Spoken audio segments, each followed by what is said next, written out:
3 shot groups at 30 yards with a 2,000 pound air rifle. That is pretty impressive. Pretty impressive. I'm only joking, guys.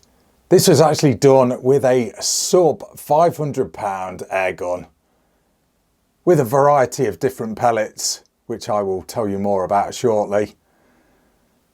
So what did it? What did these holes? Well, the clue's probably in the title of the video.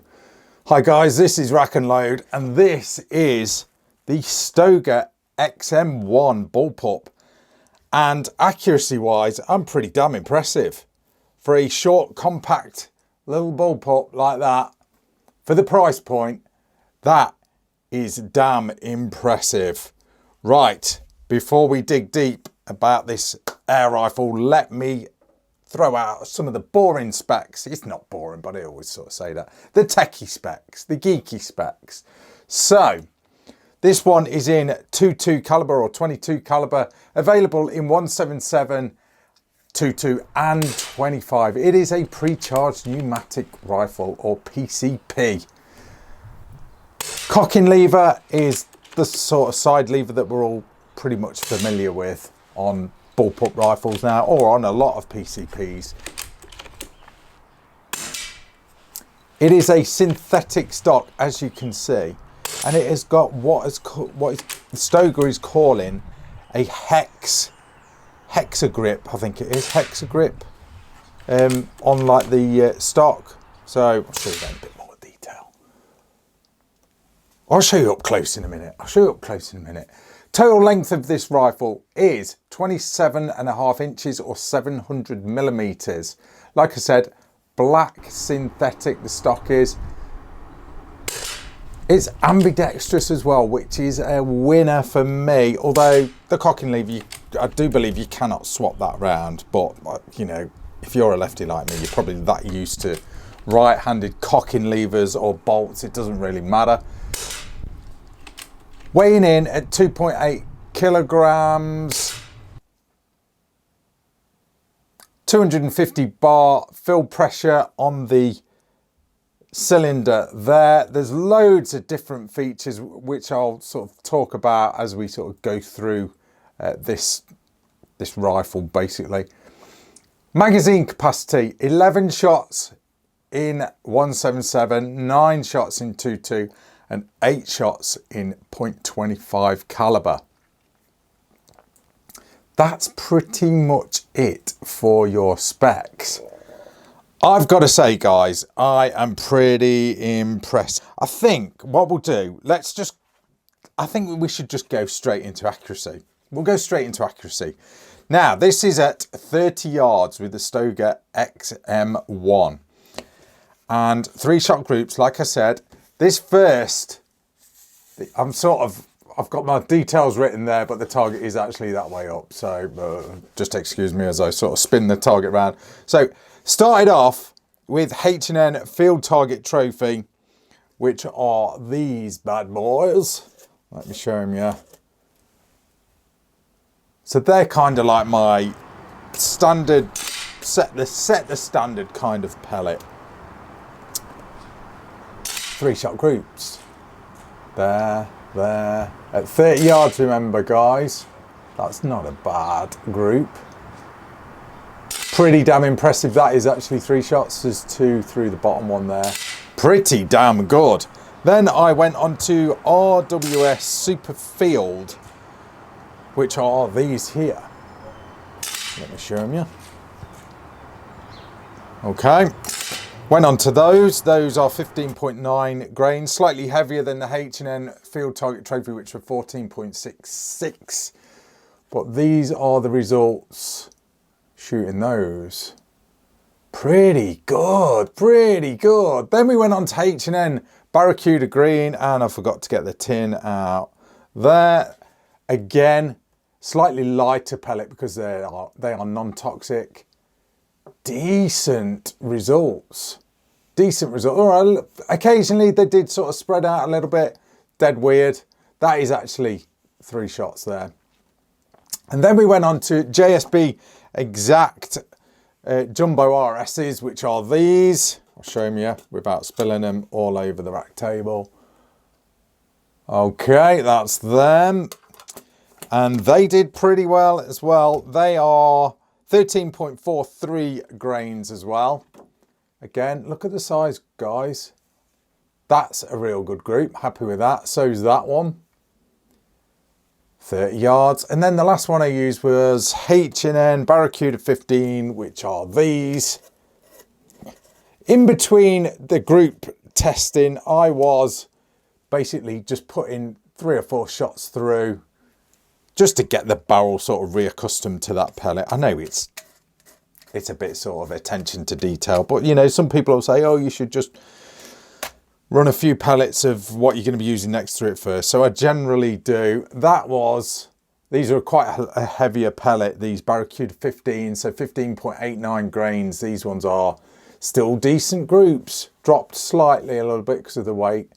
That's decent. That is decent for a rifle at this price point. Just in case you're wondering, it is wearing a Hawk a Hawk Sidewinder first focal plane. This one is a 6-24 by 56, quite a big scope.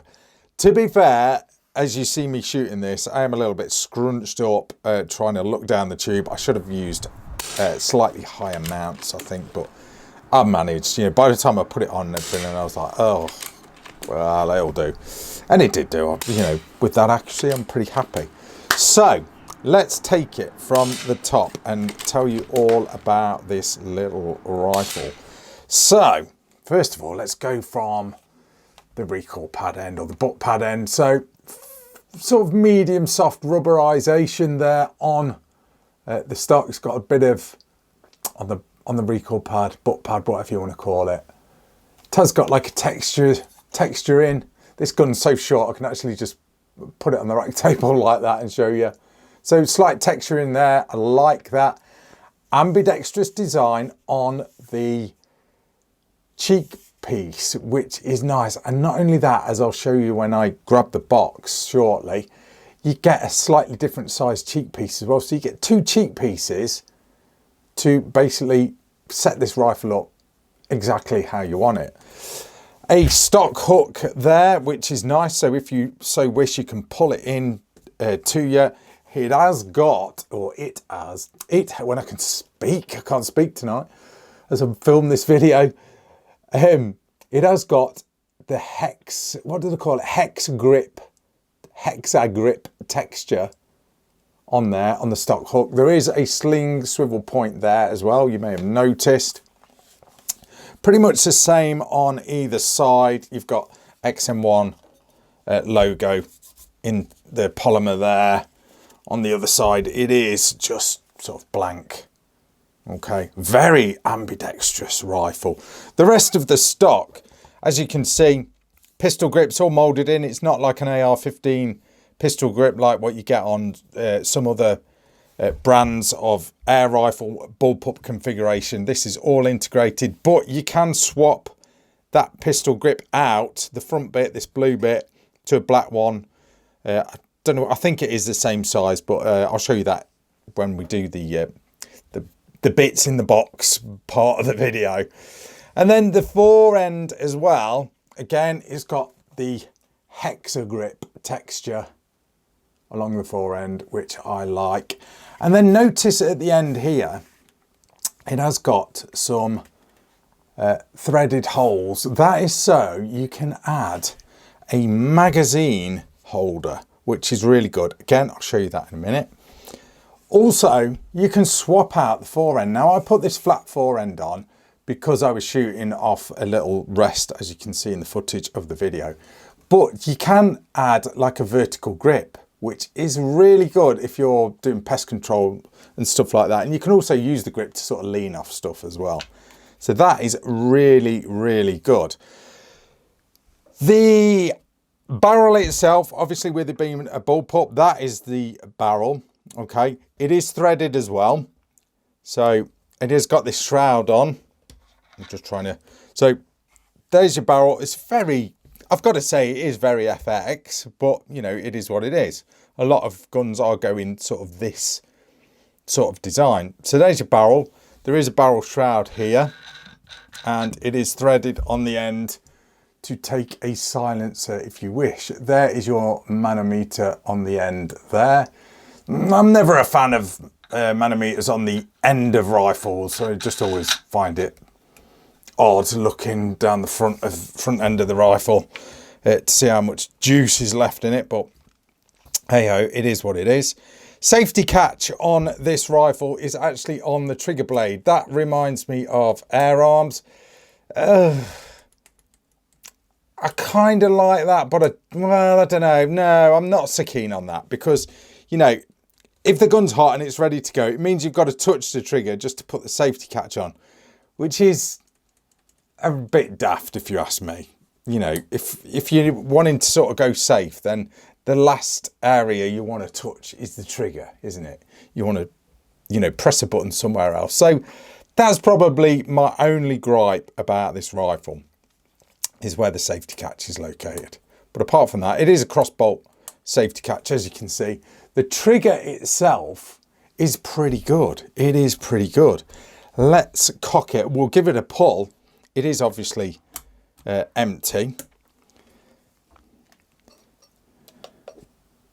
He says it is.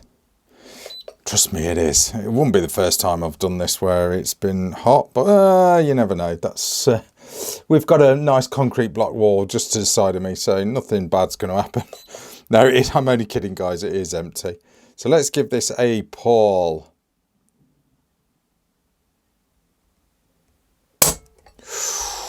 £2, 6.3 ounces on the trigger pull.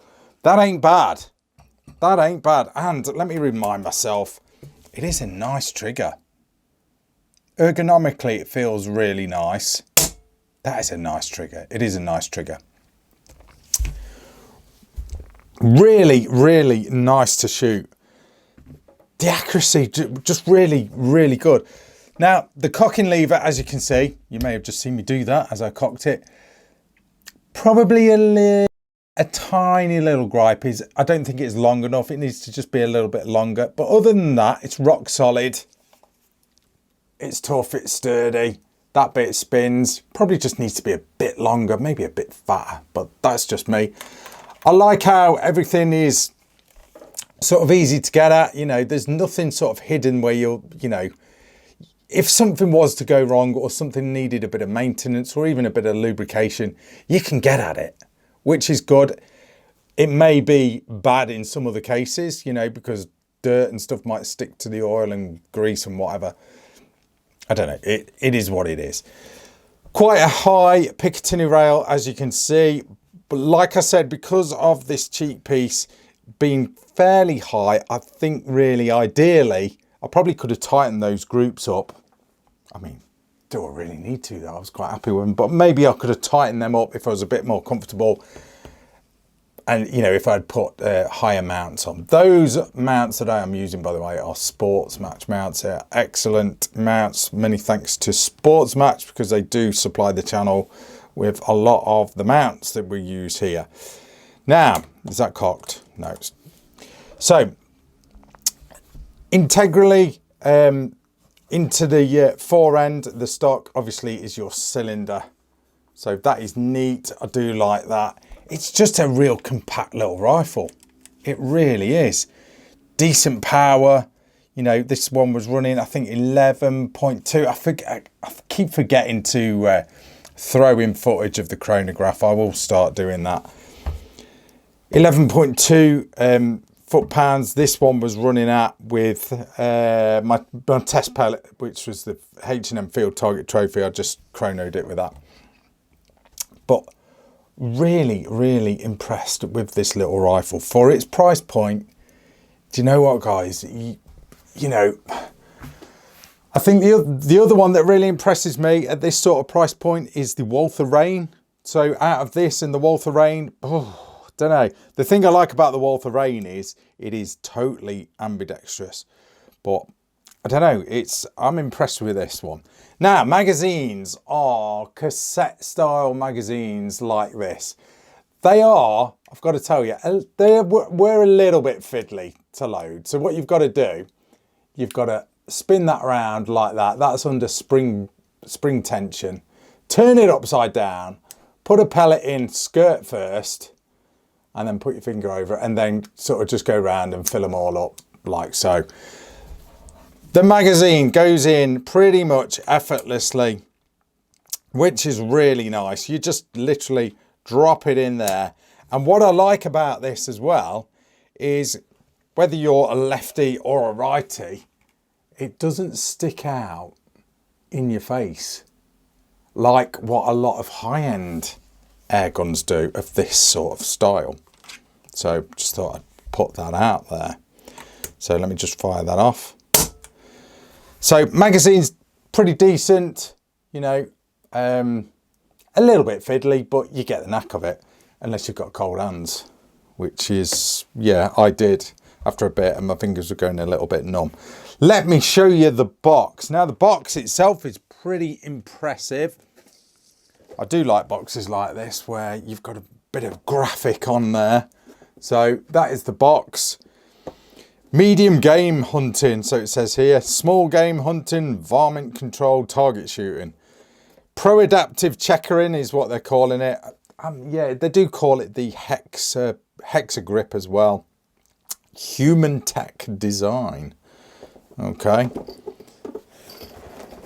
Now, that is cool. Look at that.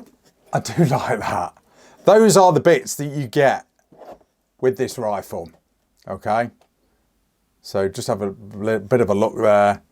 Tells you everything you get, but I'm going to show you. So this is a real good little rifle. It really is. I am pretty impressed with it. So we'll show you that bit in a minute. So there is your vertical grip, like I explained. So you can put that on.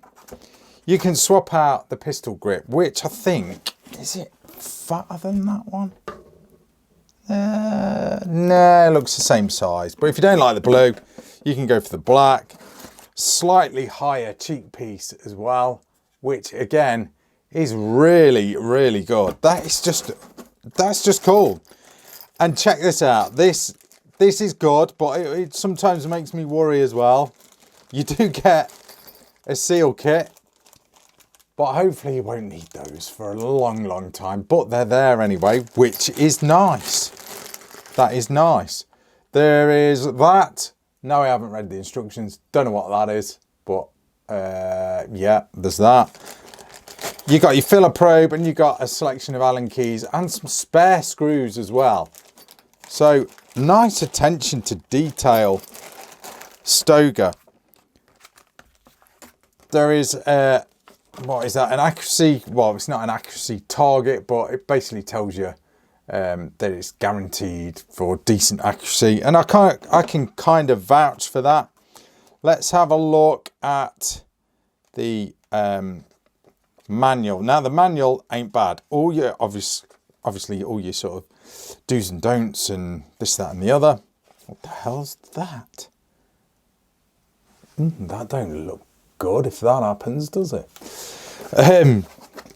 He's basically going over the XM1 as well, which is basically the same rifle, but this one is the bullpup format, so to speak. But basically gives you diagrams of how to adjust stuff, how to swap out your pistol grip. It's a bit of a generic sort of manual, but it does tell you a bit about the bullpup as well, how to change the fore end and this, that, and the other. Oh, I forgot to show you the magazine. Where is it? There's the magazine holders. So you can basically have those. Let's move the box out of the way. Let's get rid of the box. Throw that over there. So basically what you do is you put those on there, screw them on, and then you can throw in your magazine, if I can do it. Probably can't. So you slot in your magazine from, I'm on fingers and thumbs, guys.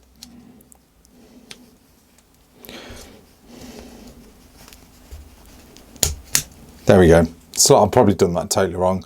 But basically have that screwed on there.